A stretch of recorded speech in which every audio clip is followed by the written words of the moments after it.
हरे कृष्ण। जय माता दी। आप सभी श्रोताओं का हृदय से स्वागत है। और आज आप सुनेंगे चैत्र मास महात्म्य की दिव्य कथा का दूसरा अध्याय। इससे पहले की कथा सुनने और अपना अपार प्रेम और आशीर्वाद देने के लिए आप सभी का धन्यवाद।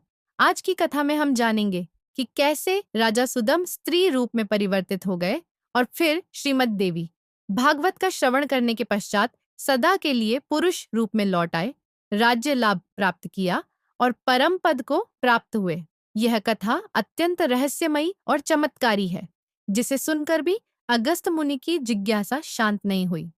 उन्होंने अत्यंत विनम्रता से श्री कार्तिकेय जी से निवेदन किया कि वे इस अद्भुत कथा के आगे का महात्म्य सुनने की कृपा करें।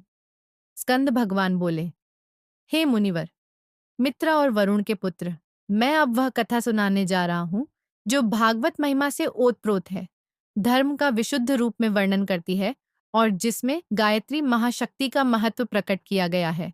चूंकि यह कथा स्वयं भगवती जगदम्बिका से संबंधित है, इसलिए इसे श्रीमद देवी भागवत कहा जाता है।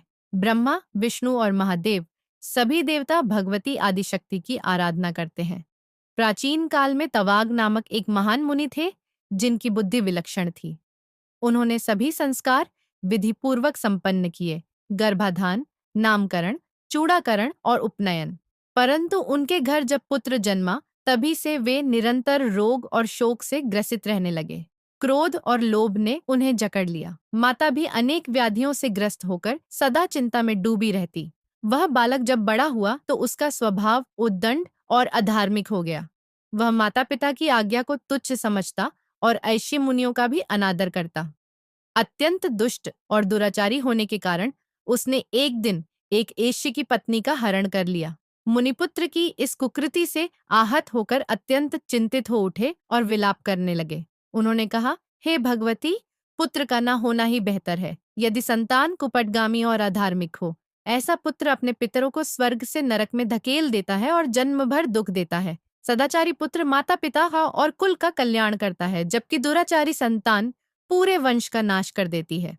कुपुत्र से समाज में अपकीर्ति फैलती है। इस लोक और परलोक दोनों में कष्ट भोगने पड़ते हैं और अंततः नरक की यातनाएं सहनी पड़ती हैं। अपने पुत्र की इस दुष्टता से अत्यंत दुखी होकर तवाग मुनि ज्योतिष शास्त्र के आचार्य गर्ग मुनि के पास पहुंचे। उन्होंने करबद्ध होकर निवेदन किया, हे आचार्य, मेरे पुत्र के दुराचारी स्वभाव का कारण क्या है? मैंने सदैव वेदों का अध्ययन किया, गुरुजनों की सेवा में तत्पर रहा, विधि पूर्वक गृहस्थ जीवन अपनाया और धर्म का आचरण किया। फिर भी मुझे ऐसा पुत्र क्यों प्राप्त हुआ? माता पिता के किस दोष से यह संतान इस प्रकार जन्मी? गर्ग मुनि ने विचार कर उत्तर दिया, हे मुनिवर, तुम्हारे पुत्र के दुष्ट स्वभाव का कारण जन्म काल में नक्षत्रों की नकारात्मक स्थिति है। जब यह बालक जन्मा, उस समय नक्षत्रों में अशुभ बेला थी, जिसके कारण इसका स्वभाव अत्यंत क्रूर और अमंगलकारी हो गया। इस दोष का कोई अन्य कारण नहीं है।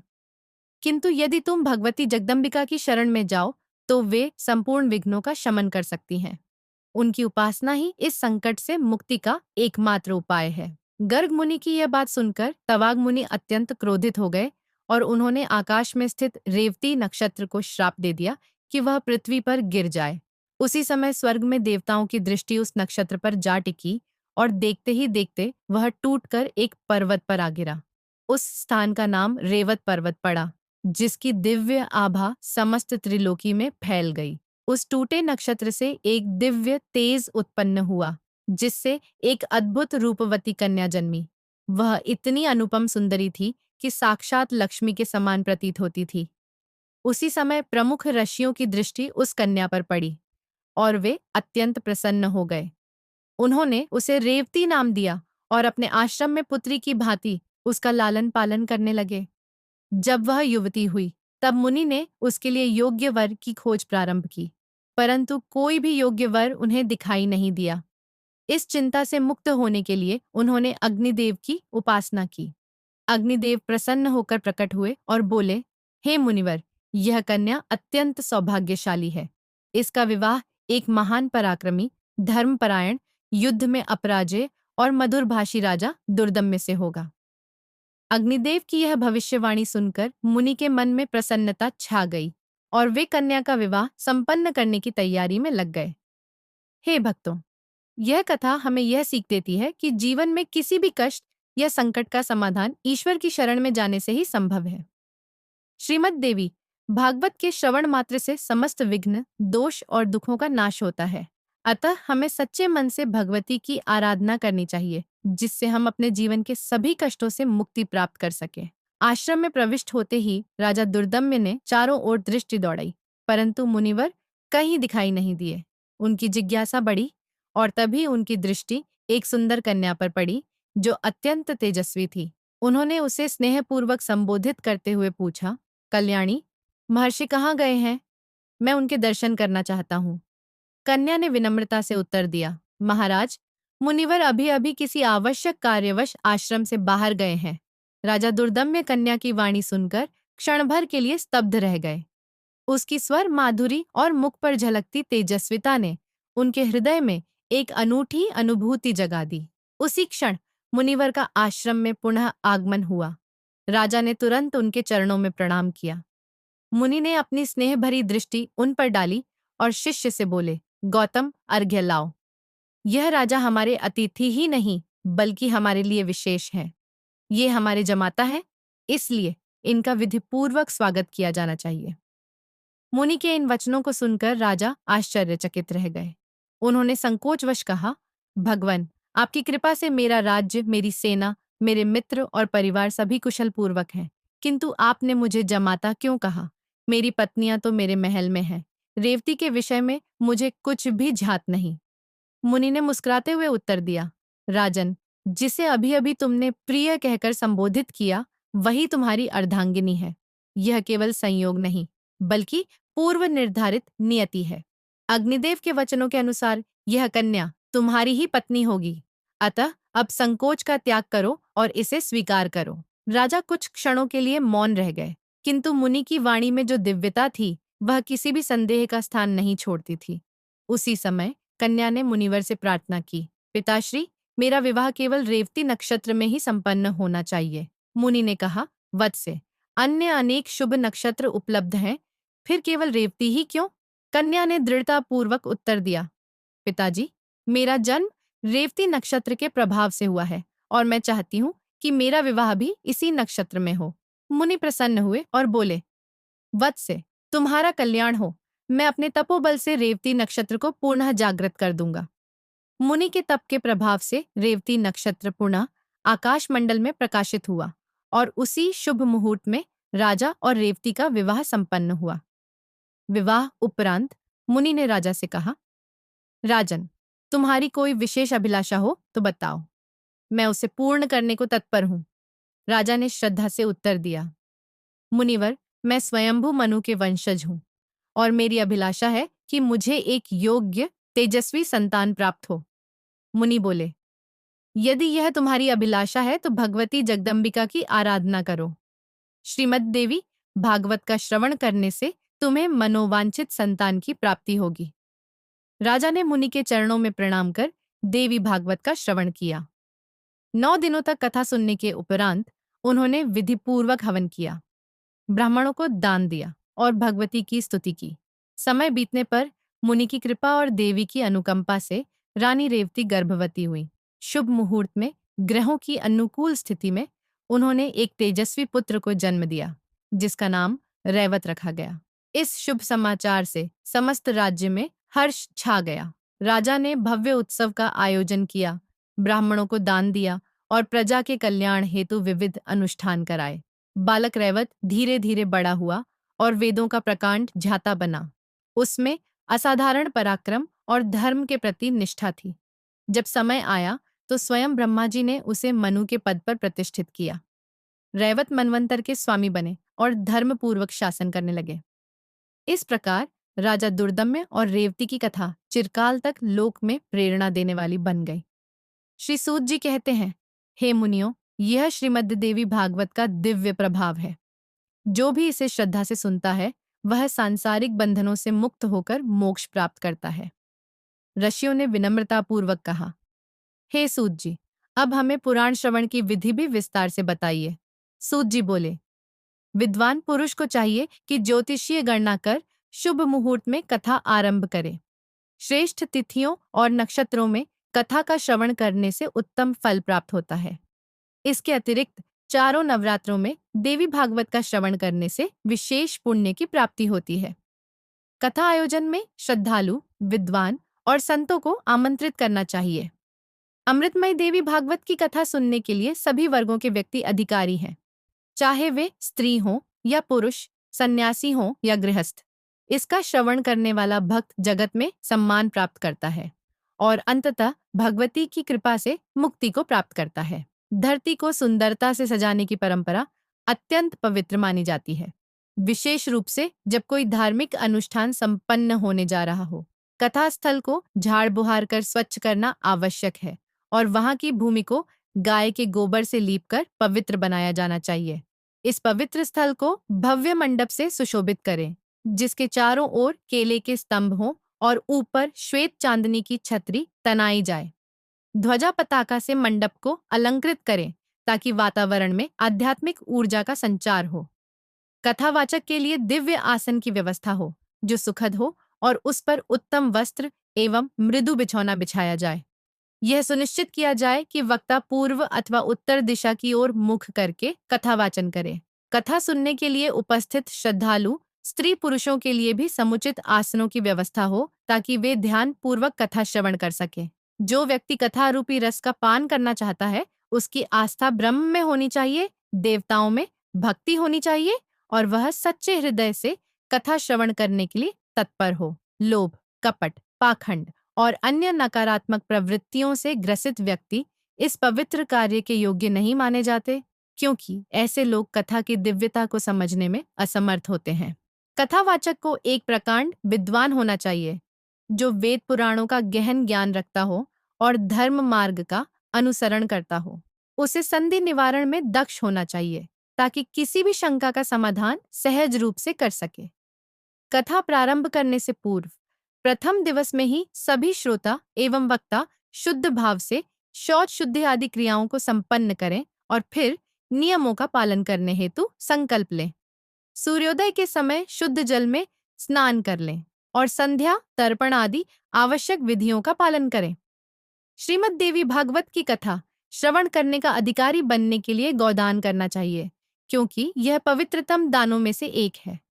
देवी भागवत की पुस्तक स्वयं भगवती की वाणी स्वरूप है, इसलिए इसकी पूजा अत्यंत आवश्यक मानी गई है। कथा की निर्विघ्न समाप्ति हेतु 5 ब्राह्मणों का पूजन करें, जो प्रतिदिन दुर्गा सप्तशती का पाठ और महामंत्रों का जप करें। कथा प्रारंभ करने से पूर्व भगवती देवी की स्तुति करें और प्रार्थना करें कि वे कृपा कर हमें इस कथा के माध्यम से मोक्ष प्रदान करें। कथा के दौरान ब्रह्म स्वरूप व्यासपीठ की विधि पूर्वक पूजा करें। माला, वस्त्र, पुष्प और आभूषण अर्पित करके कथावाचक का सम्मान करें और व्यास देव से निवेदन करें कि वे अपनी वाणी से अज्ञान के अंधकार को मिटाएं और ज्ञान का प्रकाश फैलाएं। 9 दिनों तक इसी प्रकार नियम पूर्वक कथा श्रवण करना चाहिए। धर्म, अर्थ, काम और मोक्ष प्राप्ति के लिए मन को शुद्ध रखकर कथा का पान करें। इस दौरान सांसारिक चिंताओं को त्याग देना चाहिए ताकि मन पूर्ण रूप से कथा में तल्लीन रहे। कथावाचक को सूर्योदय से सूर्यास्त तक प्रवचन करना चाहिए और दोपहर में अल्पकालिक विश्राम लेना उचित है। भोजन अत्यंत हल्का होना चाहिए ताकि कथा में किसी प्रकार की बाधा उत्पन्न न हो। उत्तम रूप से हविष्य अन्न ग्रहण करना उचित है, अथवा दूध, घी और फल पर रहकर भी कथा श्रवण किया जा सकता है। कथा श्रवण के लिए नियमों का पालन करना अनिवार्य है। जो लोग भगवान ब्रह्मा, विष्णु और महादेव में भेद दृष्टि रखते हैं, वेदों की निंदा करते हैं, पाखंडी प्रवृत्ति के हैं, हिंसा में लिप्त रहते हैं, ब्राह्मणों से द्वेष रखते हैं, वे इस पवित्र कथा के अधिकारी नहीं माने जाते। ब्राह्मणों का धन हड़पने वाले, परस्त्रीगामी और अत्यंत लोभी पुरुषों को भी कथा श्रवण का अधिकार नहीं है। कथा के नियमों का पालन करने वाला व्यक्ति ब्रह्मचर्य का पालन करे, भूमि पर शयन करे, सत्य बोले, इंद्रियों पर संयम रखे और संयम पूर्वक केवल पत्तल में भोजन करे। मांसाहार, मसूर की दाल, बैंगन, प्याज, लहसुन, मधु, तला हुआ या बासी भोजन, अपवित्र अन्न और निंदनीय वस्तुओं का परित्याग करना आवश्यक है। कथा श्रवणकर्ता को चाहिए कि वे काम, क्रोध, लोभ, मद, अहंकार और अन्य विकारों से स्वयं को दूर रखें। कथा व्रत में लगे हुए व्यक्ति को अपवित्र और अधार्मिक व्यक्तियों से बातचीत तक नहीं करनी चाहिए। वेद, गौ, ब्राह्मण, गुरु, स्त्री, राजा और महान व्यक्तियों की निंदा नहीं सुननी चाहिए। कथा व्रतधारी को सदा नम्र, पवित्र, दयालु और निष्कपट होना चाहिए। कुष्ठ रोगी, क्षय रोगी, दरिद्र, संततिहीन व्यक्ति, दुर्बल, बालक और वृद्ध भी इस कथा को भक्तिपूर्वक सुन सकते हैं। जिन स्त्रियों को संतान प्राप्ति में बाधा आती हो, वे विशेष रूप से इस कथा का श्रवण करें। जो व्यक्ति बिना श्रम किए ही धर्म, अर्थ, काम और मोक्ष की प्राप्ति करना चाहता है, उसे यत्न पूर्वक श्रीमद् देवी भागवत की कथा सुननी चाहिए। 9 दिनों तक की गई यह कथा 9 यज्ञों के समान फलदायी होती है। इसमें किया गया जप, दान, हवन और तप अनंत गुना फल देने वाला होता है। कथा का समापन विधि पूर्वक करना चाहिए और निष्काम भाव से कथा श्रवण करने वाला व्यक्ति आवागमन के बंधन से मुक्त होकर मोक्ष प्राप्त करता है। कथावाचक और पुस्तक की प्रतिदिन पूजा करनी चाहिए तथा भक्ति पूर्वक कथावाचक द्वारा दिए गए प्रसाद को स्वीकार करना चाहिए। जो व्यक्ति प्रतिदिन कुमारी कन्याओं, सुहागिन स्त्रियों और ब्राह्मणों को भोजन कराता है, उसे कथा का पूर्ण फल प्राप्त होता है। कथा समाप्ति के दिन सभी दोषों की निवृत्ति के लिए गायत्री सहस्त्रनाम, विष्णु सहस्त्रनाम या दुर्गा सप्तशती का पाठ करना चाहिए। जिन भगवान विष्णु के स्मरण मात्र से सभी यज्ञ, तप और क्रियाएं सिद्ध हो जाती हैं, उनका कीर्तन अवश्य करना चाहिए। समापन के दिन विशेष रूप से देवी मंत्रों से हवन करें, घी सहित खीर का हवन करें, क्योंकि श्रीमद् देवी भागवत को गायत्री का स्वरूप माना गया है। वस्त्र, आभूषण और दक्षिणा देकर कथावाचक को प्रसन्न करें, क्योंकि उनके प्रसन्न होने से समस्त देवताओं की कृपा प्राप्त होती है। देवी की भक्ति रखने वाला व्यक्ति सुवासिनी स्त्रियों और कुमारी कन्याओं को भी संतुष्ट करे और उनसे अपने कार्य की सिद्धि के लिए आशीर्वाद प्राप्त करे। स्वर्ण, गौ, भूमि, रत्न, हाथी और घोड़े का दान करने से व्यक्ति को अक्षय पुण्य की प्राप्ति होती है। श्रीमद् देवी भागवत को सुंदर अक्षरों में लिखवाकर, रेशमी वस्त्र में लपेटकर, स्वर्ण के सिंहासन पर प्रतिष्ठित कर, नवमी तिथि पर योग्य ब्राह्मण को समर्पित करना चाहिए। ऐसा करने से व्यक्ति इस लोक में समस्त सुखों का भोग करता है और अंततः मोक्ष प्राप्त कर भगवती के परमधाम में निवास करता है। पुराण का ध्याता सर्वदा पूजनीय होता है, इसलिए उसे प्रणाम करना और उसके द्वारा दी गई शिक्षाओं का पालन करना चाहिए। पुराण की उपेक्षा करने वाले व्यक्तियों को न केवल पुण्य का लाभ नहीं मिलता, बल्कि वे दरिद्रता और दुख भोगते हैं। जो व्यक्ति पुराणों के ध्याता को आसन, फल, वस्त्र और अन्य द्रव्य अर्पित करते हैं, वे भगवती के अनुग्रह से दिव्य लोक के अधिकारी बनते हैं। यदि कोई पुरुष किसी भी प्रकार से श्रीमद् देवी भागवत की 9 आवृत्तियां सुन चुका हो या 9 बार इसका श्रवण कर चुका हो, तो उसके पुण्य का वर्णन करना भी असंभव है।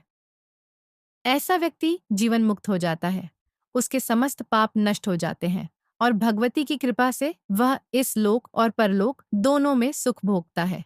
यदि कभी किसी राज्य में संकट आ जाए, राजा से शत्रुता उत्पन्न हो जाए, महामारी जैसे हैजा, प्लेग आदि का प्रकोप फैल जाए, भयंकर अकाल पड़ जाए अथवा राष्ट्र में विप्लव और अनहोनी की घटनाएं होने लगे, तो इन सभी आपदाओं की शांति के लिए श्रीमद् देवी भागवत का पाठ और श्रवण अत्यंत आवश्यक और फलदायी होता है।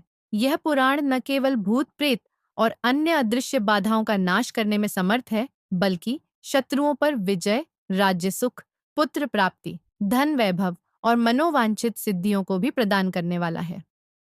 श्रीमद् देवी भागवत स्वयं भगवती जगदम्बिका की वाणी है, जो उनके परम भक्तों को अभय प्रदान करती है और उन्हें सांसारिक और आध्यात्मिक उन्नति की ओर ले जाती है। यह पुराण गायत्री के समान ही प्रभावशाली और चमत्कारिक है, क्योंकि इसमें स्वयं भगवती का रहस्य समाहित है। इसीलिए गायत्री से बढ़कर ना कोई धर्म है, न तपस्या, न देवता और न ही भजने योग्य कोई अन्य साधन। गाय जो शरीर की रक्षा करती है, उसी से गायत्री शब्द की उत्पत्ति हुई है और वही गायत्री इस देवी भागवत में अपने संपूर्ण रहस्य सहित प्रतिष्ठित है। श्रीमद् देवी भागवत पुराण समस्त पुराणों में श्रेष्ठ, परम पावन और अद्भुत महिमा वाला ग्रंथ है। यह ब्राह्मणों का एकमात्र सच्चा धन है और नारायण स्वरूप धर्मराज युधिष्ठिर ने इसी ग्रंथ में धर्म की व्यापक व्याख्या की है। इसमें गायत्री का गूढ़ रहस्य, भगवती के मणिद्वीप का अद्भुत वर्णन और स्वयं भगवती द्वारा हिमालय पर कहे गए गीता के दिव्य उपदेशों का समावेश है। यह ऐसा दिव्य पुराण है जिसका संपूर्ण प्रभाव तो स्वयं देवतागण भी जानने में असमर्थ है। जिन भगवती जगदम्बिका के चरण कमलों की धूलि मात्र से ब्रह्मा इस संसार की सृष्टि करते हैं, विष्णु उसका पालन करते हैं और रुद्र उसका संहार करते हैं, उन भगवती जगदम्बिका को कोटि कोटि प्रणाम है। मणिद्वीप में स्थित भगवती का भव्य भवन अनुपम तेज से युक्त है, जो असंख्य चिंतामणि रत्नों से सुसज्जित है।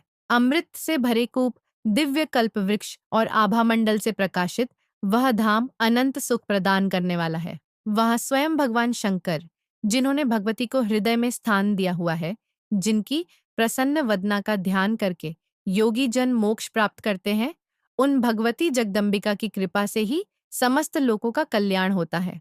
जो मनुष्य इस महापुराण का श्रद्धा से श्रवण करता है, वह समस्त सांसारिक कष्टों से मुक्त होकर भगवती की कृपा का अधिकारी बन जाता है। जो लोग इसे सुनने, पढ़ने, दान करने और प्रचार प्रसार में संलग्न होते हैं, वे जन्म मरण के चक्र से मुक्ति प्राप्त कर लेते हैं और भगवती के दिव्य धाम में स्थान पाते हैं।